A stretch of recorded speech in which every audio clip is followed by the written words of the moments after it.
grind, I guess, for 3 quarters. How did you break it open in the last? I mean, there was always going to be a difficult game. You know, I was frustrated as anyone at 3/4 time. We couldn't get sort of anything going, and the game was a bit of a mess from both sides. But I was looking at the centre bounces, and it was Gawn, Petrarca, Oliver, and Pickett. And I'm thinking, it's probably a bit harder than you maybe think against the quality of talent that they had in there. And I think we sort of stuck with the same thing for a long time, and thought eventually we would break the game open, and it happened in the last quarter. So really pleased with that component, and sets us up pretty well. Were you surprised to see Clayton Oliver go to John Newcombe at the start and tag him across the game?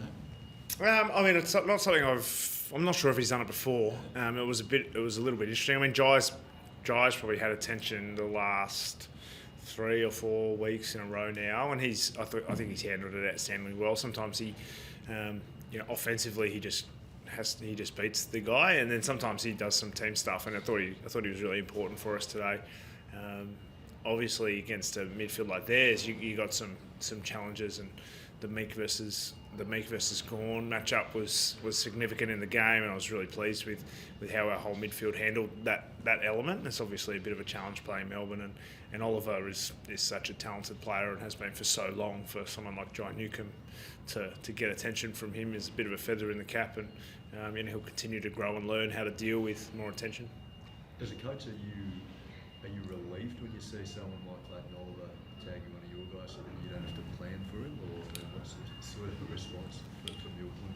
No, I mean, I think I saw Max's comments during the week about how he missed a game last week, and he thought that was something that was a step forward for his own maturity. And I was he didn't play last week, so it's quite difficult to scout exactly what they're doing from that one game. But I think Clayton Oliver is still a talented player wherever he plays, whether he's playing more of a defensive role, which he did tonight, or whether he's attacking. He's still players that you have to keep an eye on. And I think we curtailed some of their strengths, but obviously Harvey Langford was pretty special tonight. I think he's an enormous talent. We scouted him quite well, and we just didn't have answers for him. So that was a bit of a challenge, one that got away from us a bit more than we would have liked. But for the most part, I thought the players did a good job at sort of curtailing their big weapons. With Newcombe being tagged, how important was Warble in that midfield?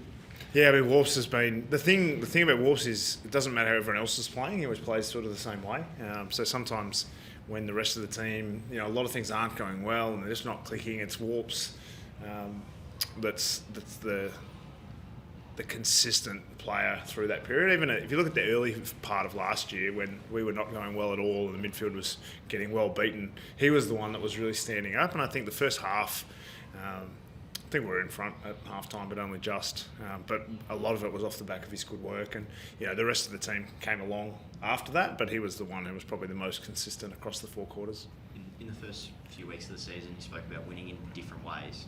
How much of your best footy do you think the side played today?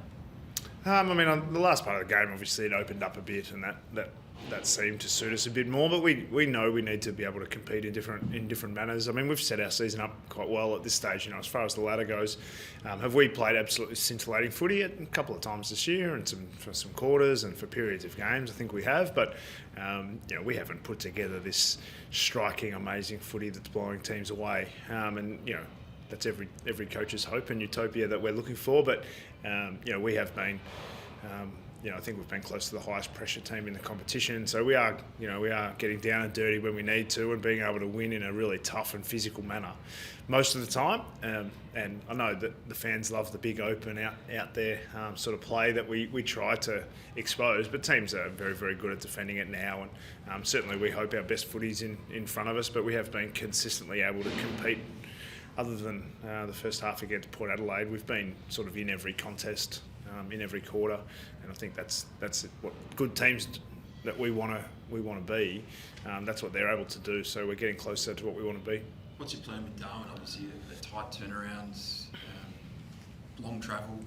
Do you manage more players like you did with Tom Barras this week? Have you given that much thought yet? Yeah, we've started planning. We're going up on Monday, so we'll do some training there. Which we went there a couple of years ago and we didn't handle it as well as we thought as a club. So we are going a little bit earlier, do a bit of training and spend a bit of time there. So Obviously, we get Tom Barras back into the side. And then, so the one that's been made a decision of now is so Jarman Impey won't make that trip. His due date is fast approaching, and being that far away is not a risk we want to take with someone like him. And family certainly first. And with Mother's Day tomorrow, we want to make sure that this is a really good week for him. So he's known that he wasn't going to play in this one for a while. So and whether we do that with a couple of others, we'll make the assessment in the next sort of 48 hours. Jack Gunston's form this year, has he exceeded your expectations with his output? Yeah, I mean, it makes sense that we keep asking. Someone told me that he's second in the Coleman and wasn't playing for us in the start of the year. And I mean, the thing with Jack is the influence that he has off the field has always been the focus.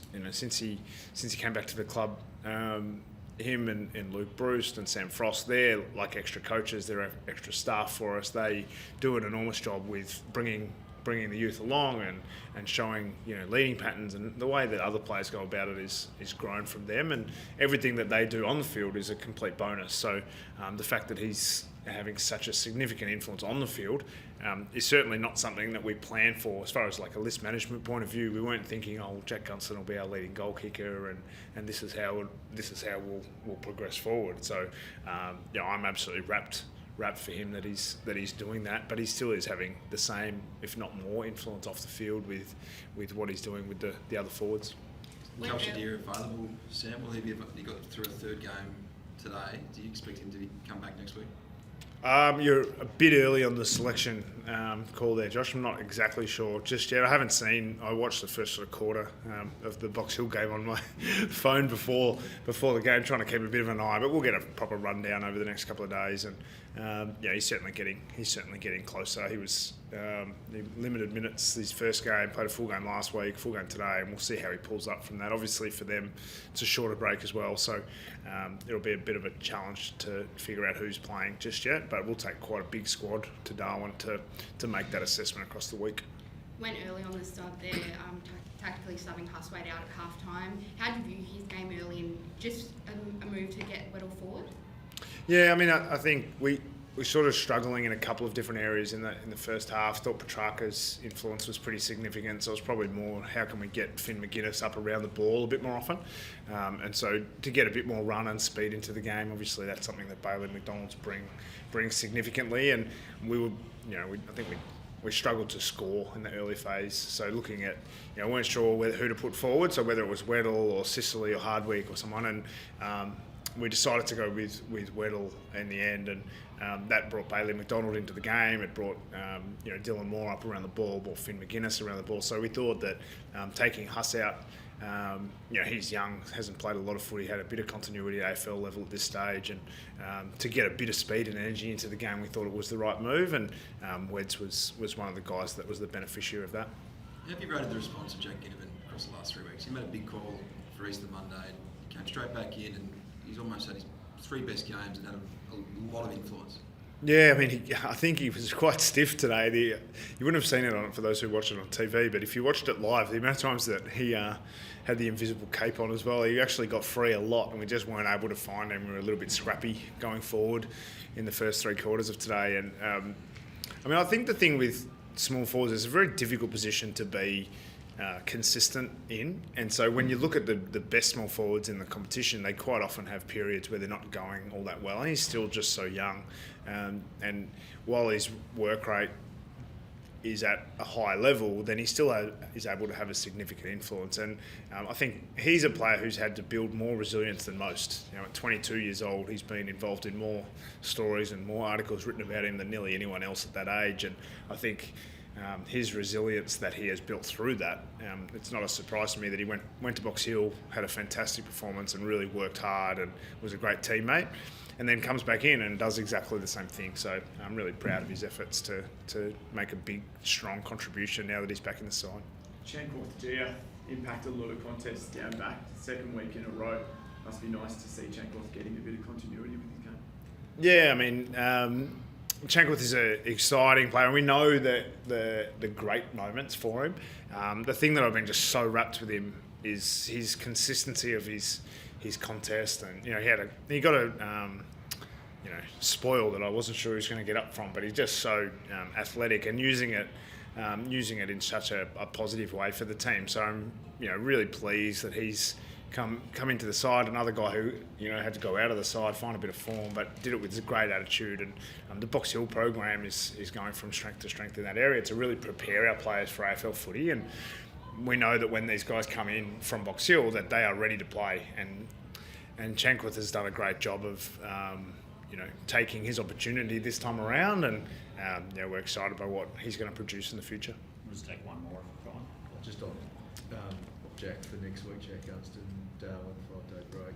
At his age, is he one of the players who you might consider giving a bit of a rest? Yeah, I mean, they're the conversations they're having, and believe it or not, the other coaches are all doing that right now, and I'll head back, and they will have made most of the calls about it. So you're about 10 minutes too early for that question, but we'll go up Monday. We'll be really well prepared, and regardless, there'll be 22 players that go out, and it's a 5-day break for us, but it is for Gold Coast as well. They play there tonight, so it's the same for both teams, and we're looking forward to going up to Darwin and giving one of the informed teams in the competition a real shake.